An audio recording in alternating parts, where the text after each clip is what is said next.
Hi guys, welcome to another review. Yes, sir. My last pick before we head over to Wayne's picks. Gonna go with 1977, The Sentinel, The Sentinel. directed by Michael Winner. He's not a winner. No, yeah, if you ask it, well, he's dead now there, but yeah, he didn't have a great reputation in Hollywood with a lot of actresses and some actors and a lot of crew member, you know. Yeah. He's a guy that yells a lot and he kind of abuses his position there, you know, like as director.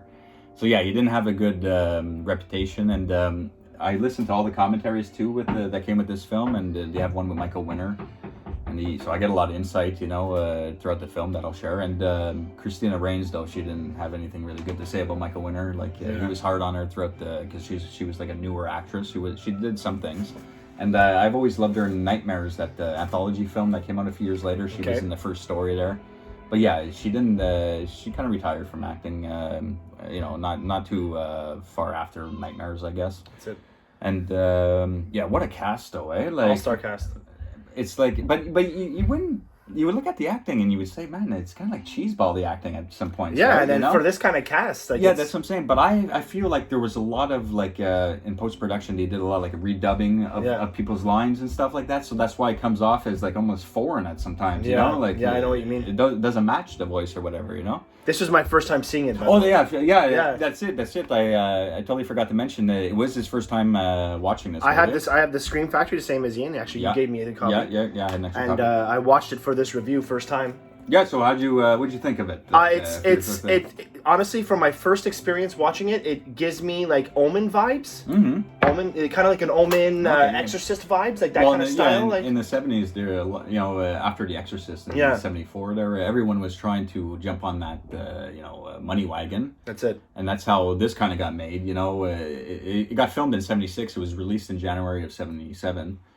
Had like a $3.5 million budget, made like $4 million. You know, it wasn't The Exorcist. That's for sure. Like, I'll be honest with you. Like, I liked it. I liked the movie. Yeah. I thought there was going to be more. When you look at, like, because I've never seen the movie, I looked at IMDb first just to see who's playing in it, and I see, like, all these names, man. Eli Wallach, even, Christopher Walken, like, all these, Richard Dreyfuss, a small little part, you know what I mean? Like, Jeff Goldblum, yeah, too. You wouldn't even see Dreyfuss. You see him for, like, 2 seconds, but, like, I mean, just to have that name there, I'm like, oh my god, this is a fucking, it's like a Tarantino movie of the 70s, you know what I mean? Like, everybody's in this movie. But now we know them a lot. Yeah. But, I mean, the older guys, like Eli Wallach and Arthur Kennedy, were more known, but, I mean, like, Christina Rains, Chris Sarandon, you know, were younger. Jeff Goldblum, you know, he has just a few scenes. These guys are just starting off, you know what I mean? Like, and Jeff Goldblum got this little role in here for sure because Michael Winner directed Death Wish. Yeah, he was also in there too. And he was like the main stupid bad guy. Like, well, yeah, but how big was his like part in Death Wish? Not too big. Not too big at all. He goes and kills the wife there, you know, after the grocery store scene. But that was a Michael Winner film, so I'm sure that's why he got brought on. But you even see like a Jerry Orbach is the, you know, they're directing on the roof of for that little commercial before she faints. Right. Nobody puts baby in the corner, bro. Yeah, Jerry Orbach, man, he's a great actor, but you know, just another small. I mean, of course, Burgess Meredith, though, fantastic, right after Rocky, you know. That's right. What a movie to do right after Rocky. Then we got the mother from The Vacations. Oh, Beverly D'Angelo, another girl trying to kind of start out, and Gerda, there, the older girl, Yugoslavian woman. Yeah, I can't believe I'm forgetting her name, but yeah, she plays in so many films, you know, especially around that John time. Carradine again. Carradine, we just talked about him in The Howling. That's right. Yeah, he plays like the blind priest up on the top floor. I love to look at him just like and even at the end too, the very ending, the main girl, her look too. Yeah, I know. It's creepy, I love man. the makeup, the blind eyes, you know. Yeah, that's creepy as fuck. Yeah, but they're blind, but they're still like watching the gates of hell, you know, from entering in. So it's really a cool concept that the gatekeeper is a blind person. Maybe the whole concept is they're just looking at Earth because we live in hell.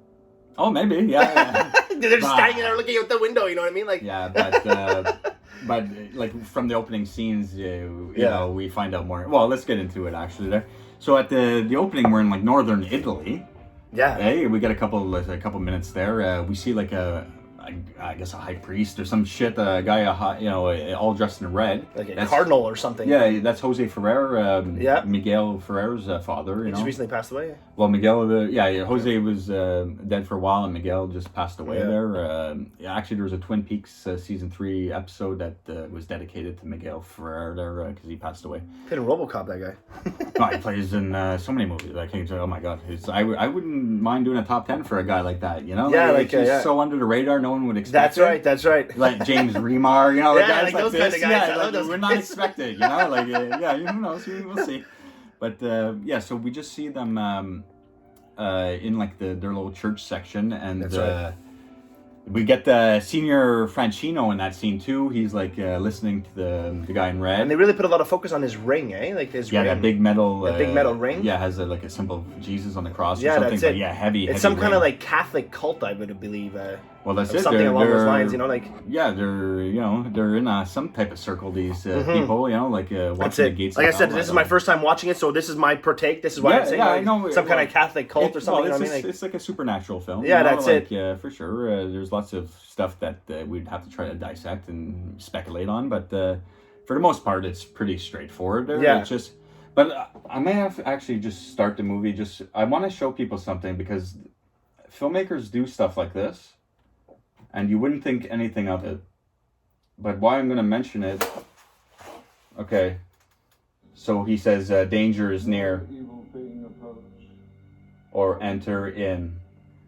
Okay, so now we're going to see Senior Francino kneeling down. And Genghis Khan over here. Is it? No. Oh yeah, there's the ring. Yeah, there it is. But now, after the little prayer... Yeah, see this shot here? Like, no one understands what he's doing here, but you see these two candles in the foreground? Yeah, it's like the same thing from the movie with Stanley Kubrick. What one? The one with Tom Cruise. Where he's getting Eyes Wide Shut? Eyes Wide Shut, where he's getting changed in between the two pillars. Yeah, the two pillars, that too. But also it could be like a phantasm, like you have the two symmetrical, identical objects on each side, and if you pass through, it's a portal or a gateway. That's right. So you may be, whatever, just a shot, but that's what the filmmaker is honestly telling you right now. And he even says there's danger near. Yeah. So we're looking at a portal kind of sense. That's what he does. And to even bring this further, Ava Gardner's in this film too. Yeah, she was married to Frank Sinatra. Married to Frank Sinatra. Michael Winner loved her.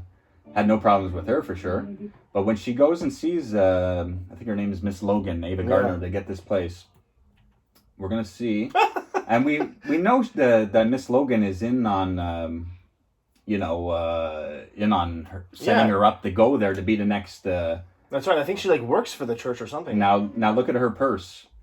Yeah. Again, it's the two lines, if you can see on her purse here. It's suggestion that they're the part of the circle that are the gatekeepers. The gatekeepers that are all in on it. And the person that's supposed to take over the next blind priest that is watching over the gatekeepers, they all have something in common. They all try to commit suicide for part in their life. That's right. So, they get her to this place, and she's supposed to be the one that takes over the blind priest upstairs. John Carradine. She's the new candidate. So when she disappears, the priest upstairs will die, and she will take his place as in a new identity as Sister Teresa. Sister Teresa, yeah. So... she's finished, but she's done. But she tries to get persuaded by the dark side at the end. Yeah, that's right, because the devils, they call them, because there's multiple, I guess, there's devils. Yeah. That's where I was telling you before, it reminded me a lot of Dante's Inferno. Mm-hmm. The 7 layers of hell, because when she's going up the stairs. When she's going up the stairs, she encounters the devils. Each one is different. Ones, that's it. So that made me think of Dante's Inferno from the Divine Comedy. No, book. That's it. No, it's true. Yeah, that's a great point. And so I just wanted to point out those it's kind of like a portal would, that's the gate. That's how you know who's with who. And I could even maybe take it a step further, but I'm not too sure because she's not completely in line, or the priest that's watching with the window. When they slant just to the right, you do see the Twin Towers there. Yeah. Although, when they're focused more out on the open ocean, but they do show the Twin Towers there, which is again, two kind of like pillars. So maybe are they suggesting that that's the gateway through that construct, But that's up for speculation, so whatever. But I just wanted to point that out because I don't think anyone watching that film would even catch something like that. No, for sure. So after that scene in, like we showed you, there's danger near in northern Italy. We cut to New York and Central Park, and the credits roll. And something about this film is what I love about it is the music score. I mean, there are some weird scenes with the music. But I mean, you don't get music scores like this. It's all over the place. There's some really good sections.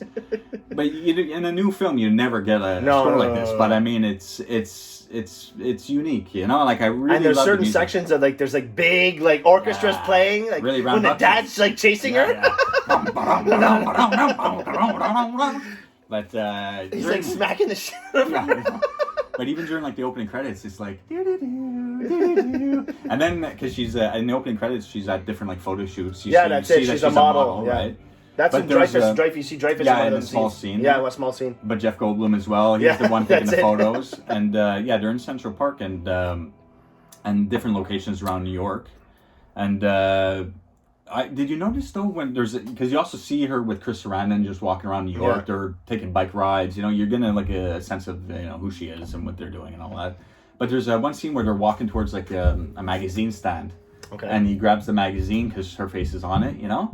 But the way because her magazine's on the next, behind that one, he pulls it up so you still have her magazine there. But the way it's folded in, it makes it look like she has a demonic smile. So almost like setting you up, like there's something. And also too, some of the photo shoots too, like she looks like kind of demonic. But I like the music of those scenes, like she's got the black veil, dress. and there's I think it's in front of a church even still. Like, that's it. Yeah, or some weird statue. So she's there like that. They got some kind of demonic. There's lots of things I love about this film, but I wouldn't be surprised like if people are like, "What the fuck? Don't ever suggest a movie like this to me," Like, that's it. I see things with this movie that a lot of people don't see. I remember when I first got this film, I was like 16. I was looking for Toby Hooper's The Funhouse. Okay. I went to this store. I found it, but it was only stuck.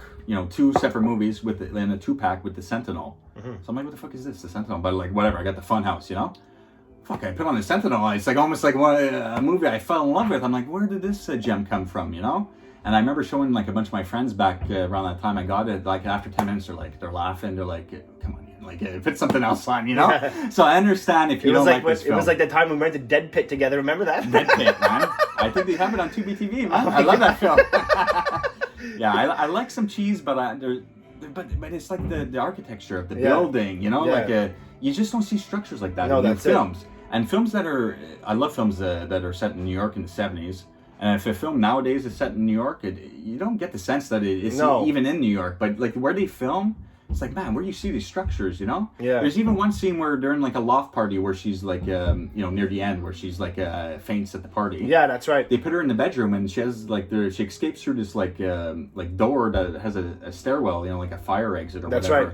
But who has like that in their house? A weird fire exit door, like with you don't see that anymore. Tons of flights of stairs that leads out from the bedroom, So it's like a loft, weird New York house. I mean, it's perfect. And the main house, the main apartment building. Yeah. Love the staircase, the sliding wood door. Yeah, that's cool. That I saw that when I first saw that. I was like, that's interesting. I never. It's so for like a so main well door. built. Usually you see that like in the house, maybe, not as the main door. Yeah. But yeah, it's so well made, big thick wood. It's beautiful. It's all furnished inside when she goes and rents out. One thing I wish that we kept from this movie till now is the rents. Rent is only $400 in those days. Well, fuck yeah, but back then, it's steep. But back then it's steep, and now it's and that gives away Ava Gardner too because she goes $500 a month. Actually, that's $400 is not excessive. She goes I thought you said $500. She goes $400. Yeah. So you can tell, like, I just got to get her in here. It's got to get her, yeah.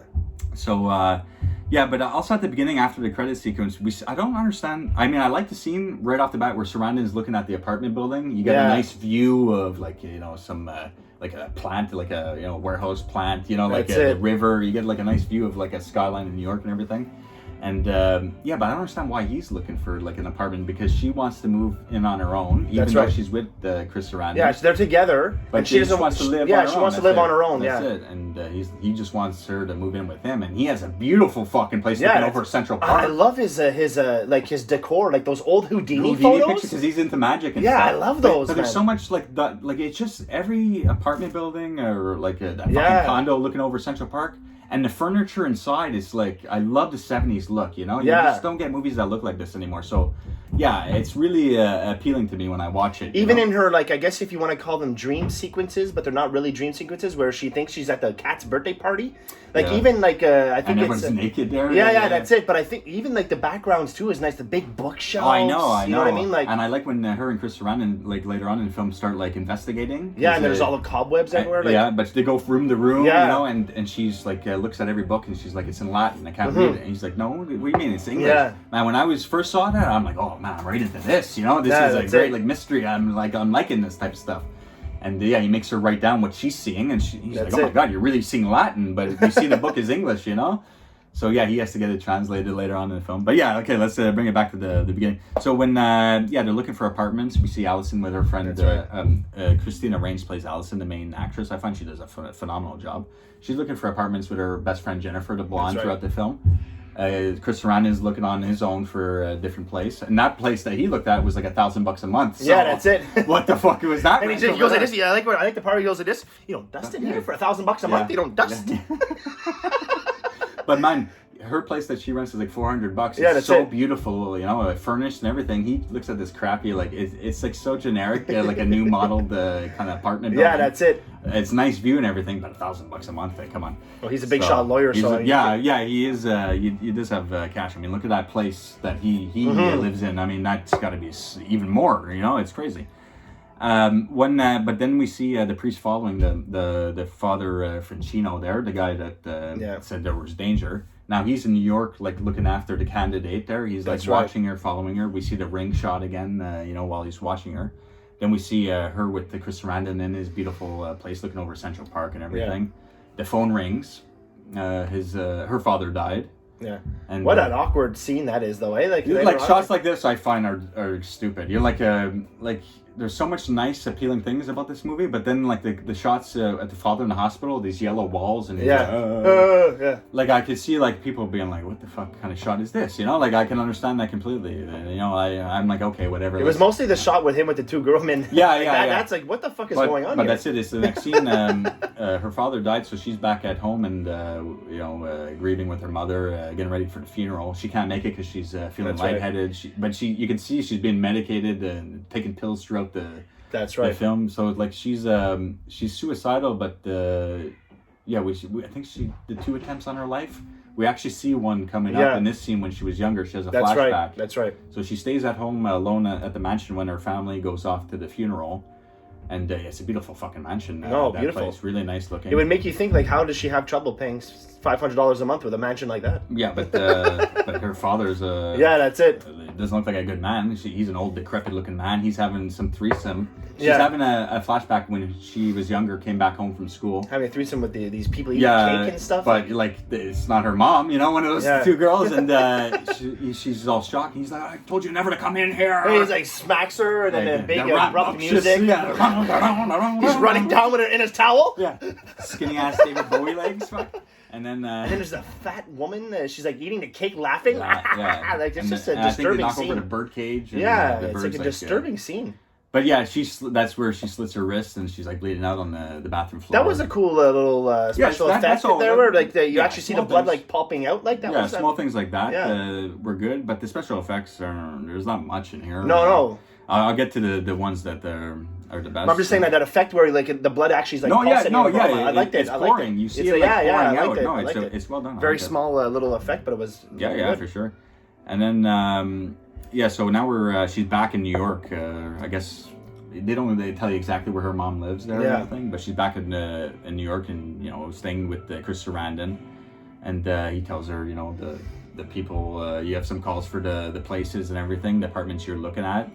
And that's when she meets Ava Gardner to look at the apartment for the first time, and she says it's 500, 400, kind of thing. I felt right off the bat, Ava Gardner, where there was something with that character. Yeah. She just gave me that vibe, like there's something with this woman, like behind the scenes, like I don't know if it was her accent or if the way she was just being in this movie, but she just gave me a weird fucking vibe. Well, like as if she's working for somebody, you know what I mean? Either the Devils or the Christians, but she's working for somebody for sure. She that's the vibe that I got right off the bat. We don't like get too much into her character. She's in for a few scenes, but she is throughout the film though. She's even at the end and showing the place again. A new place. That's it. Yeah. But now they're like renting it out to normal people, I think. Yeah, because that's it. Now the gates of hell are being watched over for the next period of time. That's right. You know, so yeah.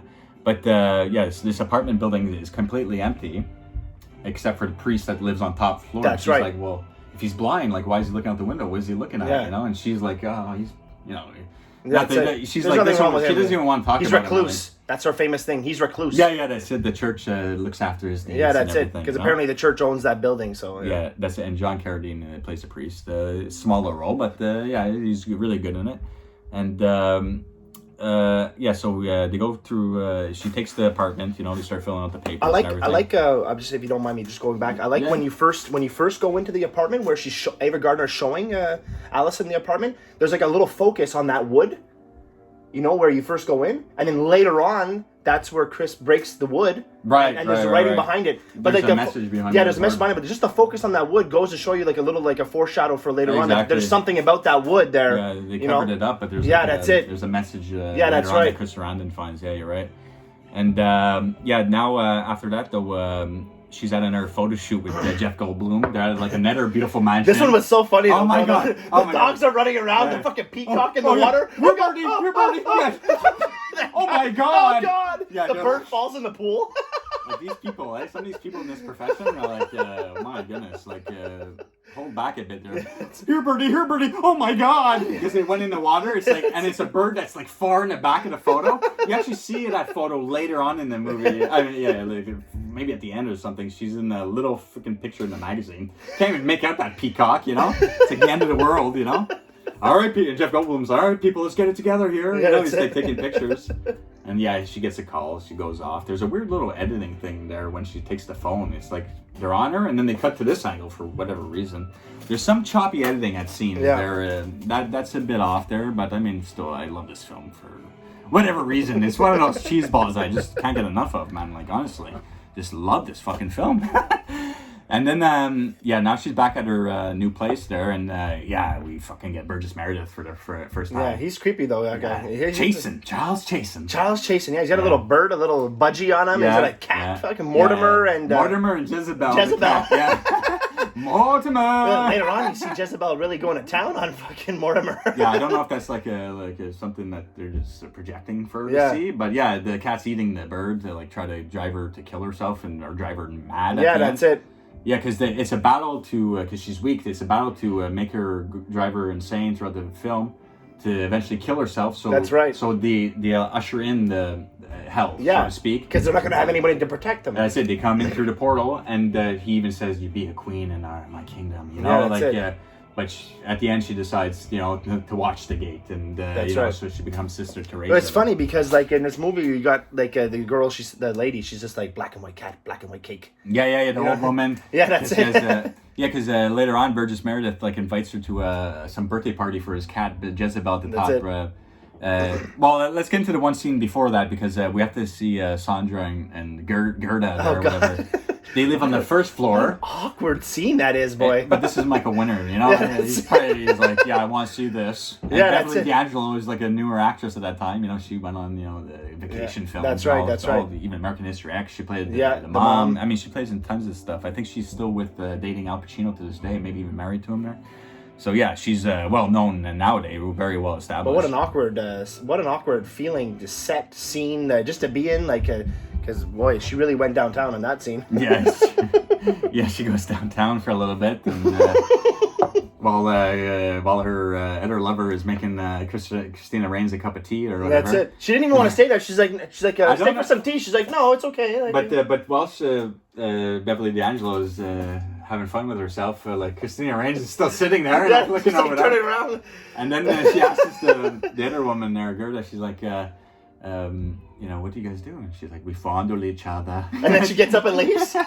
But then she just stays on the stairs, and and she's like, hey, it's rather rude. Yeah, it's rude to leave. To eat and run. She's like, I didn't eat, And then Burgess Meredith comes in, and she's like, oh, getting acquainted with the. That's it. Ooh, he's giggling. Yeah, they're really awkward people that live in this building. But we find out later on because she complains to Ava Gardner that these people are like kind of like bothering her all the time. You know? Yeah. Because Burgess Meredith invites her to the birthday party. Everyone's there, and he's like, Sandra and your dad. That's it. And there's other people that we didn't see. Yeah, there's yet. like another couple that like used to live there, moved out, but can't get enough of this place. Yeah, keep coming back. Here, yeah.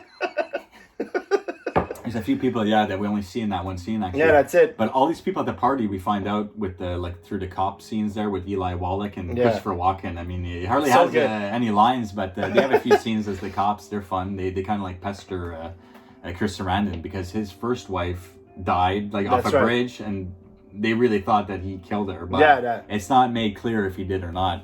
So when she's at the apartment and everything, she starts she complains to Ava Gardner, and she's like, that place has been empty for years. Yeah, years. So she brings her to the building, shows where the two girls live downstairs. That's right. Where the party was. And she even said, she's like, this place, it was different when I was here. Like, completely differently. It's like abandoned. No one's cobwebs everywhere. It's crazy. So she starts hearing noises upstairs, and that's right. There's no one supposed to be living there, so she gets like freaked out the first night. She tells Chris Sarandon about it, and he hires like this private investigator. Yeah, that's it. And obviously they're familiar with each other because he's like, it's me, so he's like, I got a job for you. My girlfriend's hearing noise from our apartment upstairs, and it's vacant. No one's living there. So can you just go check it out for me? So he goes and checks it later. He bites the bullet. Well, it's kind of... He gets taken right out of him. But, it's kind of like Christina Rains that did it. But, I'll touch on that there. But, she also has a weird dream, too, the first time before she hears the noise where everyone's naked at the birthday party. Yeah, that's it. And Chris Sarandon's there, and he's just sitting there, like, not saying anything. And Beverly D'Angelo's, like, playing the drums or some shit. Oh, my God. What else am I missing here? Because she's been fainting and all that stuff, she's starting to take a lot of pills. I love where the apartment's located because like you see the skyline of New York and the water out front. That's it. And there's also like a bike path out front, and there's one scene where after she faints, she calls Chris Sarandon and whatever. And they're at the phone booth, her and her friend Jennifer. Yeah. It's a beautiful looking shot. That's where she's like, use your influences to get me a phone in my around that scene. Yeah, that's it. I mean, that shot's like so beautiful. That's why like you look at other shots, it's like, man, they rushed that shot or what? But like shots like that are so beautiful. I love phone booth shots in movies, especially nowadays because like there's hardly no phone booths anymore. Yeah, that's it. It's true. So in my films later on in life, I'll probably always try to incorporate a phone booth or whatnot. Yeah, for sure. For whatever reason. But I don't want to have cell phones ever in my movies, so that's another reason. The cops question Sarandon at the hospital. So you first see Eli Wallach, man. But right before that is like where she goes because she hears the noise upstairs the second time and she actually goes up. Yeah, with the knife. Yeah, she goes up. And this scene is very scary. This is creepy. This is a creepy scene. Yeah, one of the best scenes in the movie. She goes up looking and it's the music when the father's behind the door and everything. But so she sees like her dead father, kind of like just walking. So I guess it's like an apparition of like the gates of hell are able to influence, because they're seeping through almost, so they're able to like kind of influence her a bit, and they're showing her like these gruesome images of her dead father walking around the room, and she's like scared out of her mind. Yeah. She stabs him. It's good. I like this effect. The eye cuts off the nose. Yeah. I think the makeup effects guy was Albert Whitlock. I'm pretty sure it was him. There's an effect later on that bothers me, but this effect here when she stabs through the eye, cuts off the nose, stabs him in the arm. Yeah. And the music is serious, like these stringy noises. This is definitely one of the better scenes, even in my opinion. As well. So she runs out full of blood, screaming in the streets, and that's why there's a hospital scene. And Chris Sarandon's there in the waiting room, and the cops start pestering him, because of his ex-wife. But it's funny. Chris Sarandon is like talking about Christina Rains, and he's like, he talks to the cop. He's like, the girl Gats. You know how she is. So what does he mean? Like Christina Rains is like crazy, or like what is this? And Christopher Walken is just chewing gum or whatever. He's just like laughing. Or like later on where Wallach is interviewing Sarandon about his friend. Mm-hmm. He's just like, I've never seen that man before. He's like, oh really? He sits down with his big cigar. Got like a little smirky smile, like as if they fuck you, buddy. I guess they have phone records or something that he did call the private investigator, but nothing really, stems. No, that's it. They can't really pursue any leads with him, but their whatever superior tells them to lay off him. And they also look into what the girl was, Christina Range was telling them about the Anna Clark and all these people that were at the party that are all dead and they're all like mass murderers. Yeah, they're all murderers. They're all dead. Yeah. So the cops are like, shit, this girl attended a party with 10 dead serial killers. You know. Yeah, that's it. So yeah, there's just a few scenes with the cops like that. You know. And but I love when yes, like I said, Chris Sarandon and Christina Range are looking around the apartments upstairs, and it's Latin, and she translates or she writes it down, and he has to go get it translated by a professor there. I don't know where exactly, but he translates it and tells them it's from Paradise Lost. Like, hey, Eldridge! Eldridge! No, it's Michael Lernerman. Oh yeah, Eldridge Lernerman. Eldridge! Eldridge, what a name! Oh, Eldridge! Eldridge! It's from the Paradise Lost, the book. Yeah, by Milton or whatever. Yeah, that's it. It was like 300 years before the Caesars. It was written. That's one of the reasons why I made also the connection I thought about the Dante's Inferno. Yeah. Because the Divine Comedy, the Paradise Lost. Right. These are two books that were talked about in the movie Seven as well. Really? Yeah, I have to refresh my memory, but good points, man. Yeah. And now Sarandon, after he talks to that professor, he goes to like this mini Vatican or whatever. It's like this little council where Father Francino he's there, and he actually goes and talks to him. And he asks him, does this mean anything to you? He doesn't like help him at all. He's like, sorry, I can't really help you. But again, beautiful shots inside that his office or whatever. And Sarandon later on breaks into that room to get more information in the filing cabinet. That's right. That's where he sees the file of her just by herself. And now we see Teresa. It's like Sister Teresa. So basically, what we told you at the beginning, she's going to take over the gates. He finds out in the files, but you see William Hickey there is the locksmith there.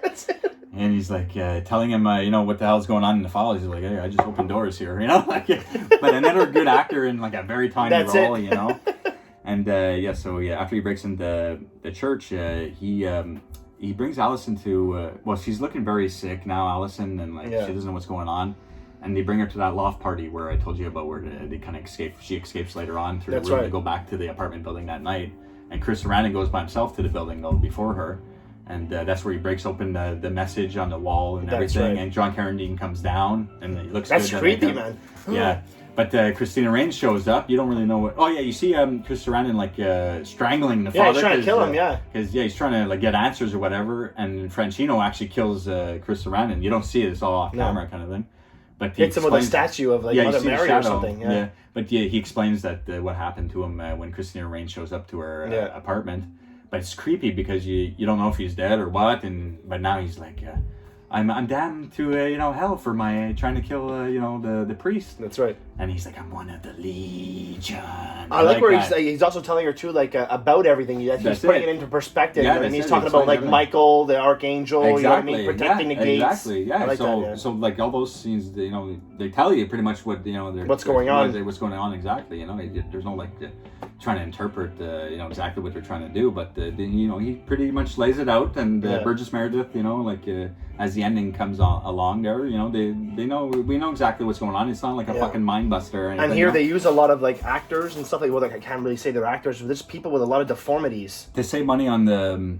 Oh yeah, just one thing though. The makeup effects on Chris Sarandon when he goes, I'm one of the Legion, so he's like one of the fallen angels now. Yeah, that's it. But you see the wire because they made it like a prosthetic on his face, and a wire to when they pull, it would crack open and it looked like his skin's cracking, But the wire is visible if you look, really look. You can see the wire just on the side, but whatever.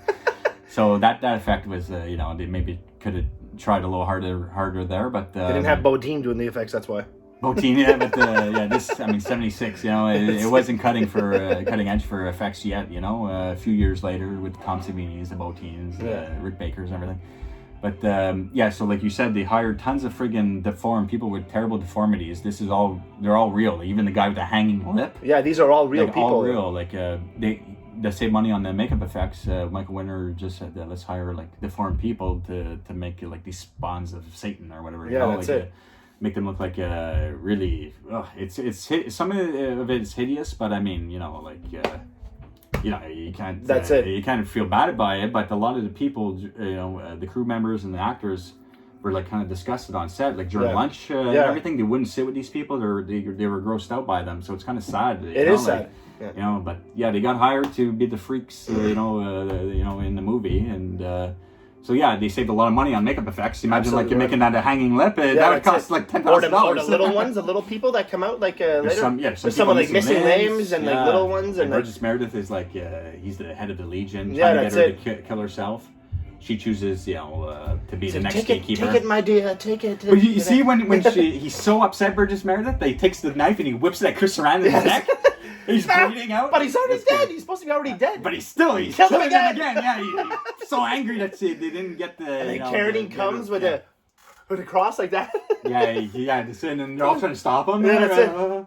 Yeah. So we have the new gatekeeper, and then we see that beautiful building being like demolished. It wasn't actually being demolished and everything, but they make it. I think, if I remember correctly in the commentary, that last building is not even real. It's like some type of painting, it looks like a new building and everything, but it was layered over that building that we've seen throughout the film. Yeah, because it's supposed to be like a new building. Yeah, like the reconstruction, and now they're filling out that place with. You see Tom Berenger with a little role. Tom Berenger with a small role, like a 2-minute role. But again, like he wasn't a huge actor at that point either. So many people that went on to be pretty decent actors were started in this film with such small roles. It's crazy.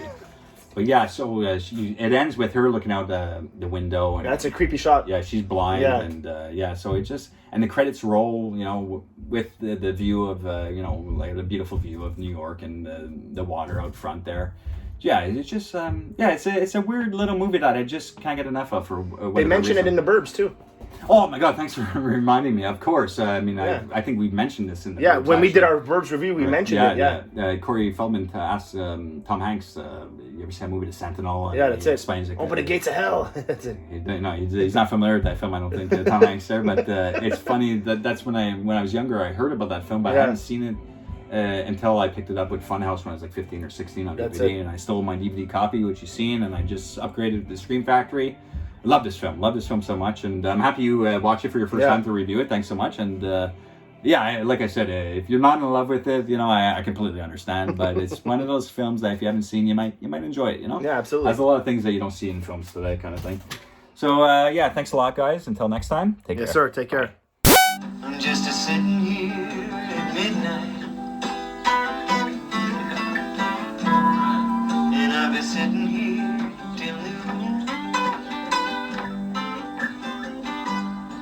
You see, my lady left me lonely.